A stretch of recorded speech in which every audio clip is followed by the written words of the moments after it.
Hello, how are you doing?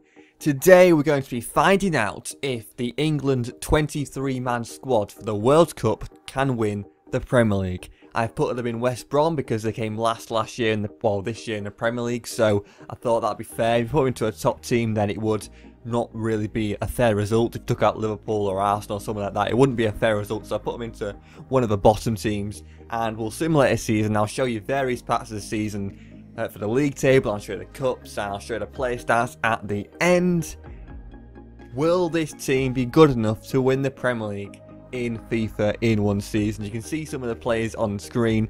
They're not bad, but they're not really world class. You've got Kane is 88 rated, 85 rated Sterling, and 84 rated Dele Alli, but really there's not too many high rated players. This might go wrong for England. But what are your thoughts on this squad right here?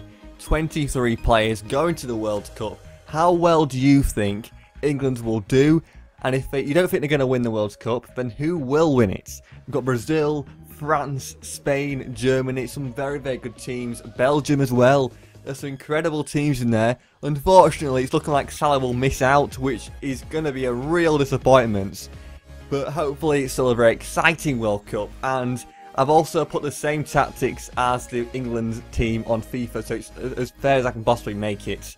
After 10 games in the Premier League, Newcastle United are top by a point ahead of the champions in real life, Manchester City. Manchester United 2 points behind Man City, and you've got Spurs on the same amount of points, and then you've got West Brom, the England team, 3 points behind the top 4. But they've lost 3 games, which is quite a lot compared to the other teams around them. But they've managed to win 5 and draw 2. They need to catch up by 6 points if they want to win the title. Can they do it?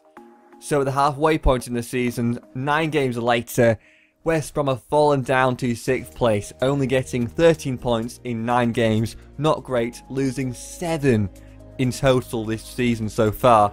Leicester City take advantage of that and go up only by losing 2 games, and they're up ahead of West Brom by 3 points.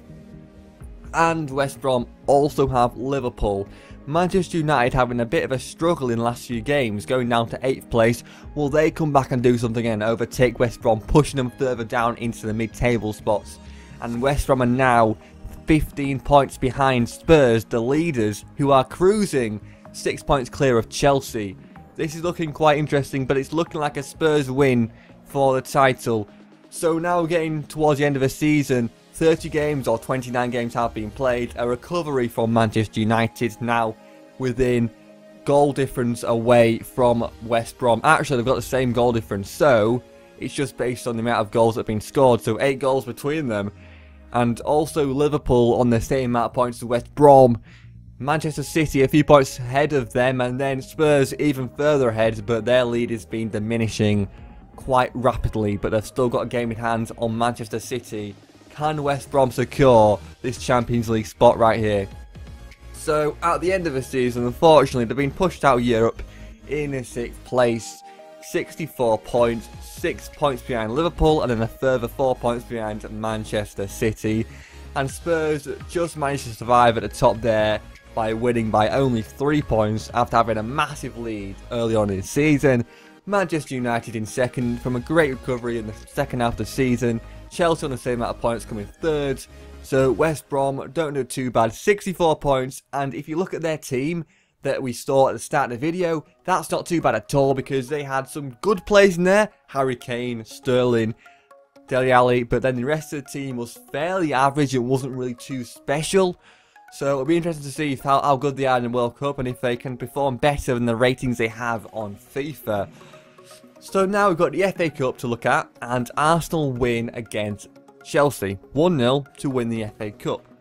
And then West Brom have a difficult match to play in their round of 16 against Spurs. They lose 2-1, which isn't that bad. Spurs did win the league, so you would expect West Brom to struggle against the top team in the Premier League. But you know what, that's not too bad to say they played against Spurs. And now in the Carabao Cup, the League Cup in England, West Brom do lose to Middlesbrough, a championship side. Really, they should not be losing to Middlesbrough.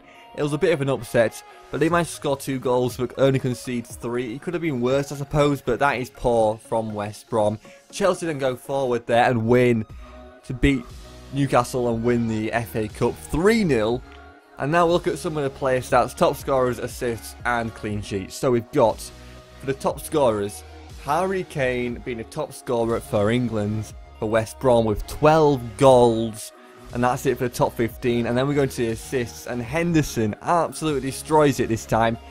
12 assists, 2 ahead of Sigurdsson. And then going down a bit further, you've got Kane and Ali, both joint on 7. And now the clean sheets, we've got Pope actually in there with 8, and Milo Lloris with 17. But you know what? That's not too bad. He's been in form this season for Burnley. He's been playing very well. He got a team in the season on FIFA, so I think he deserves it. He's done quite well.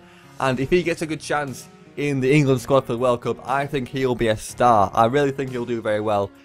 Especially if our defence is a bit poor, letting out a few more shots, he might be able to make some good saves. Anyway guys, thank you guys for watching this video. I really appreciate it. Make sure to leave a like and comment down below your opinions on this squad.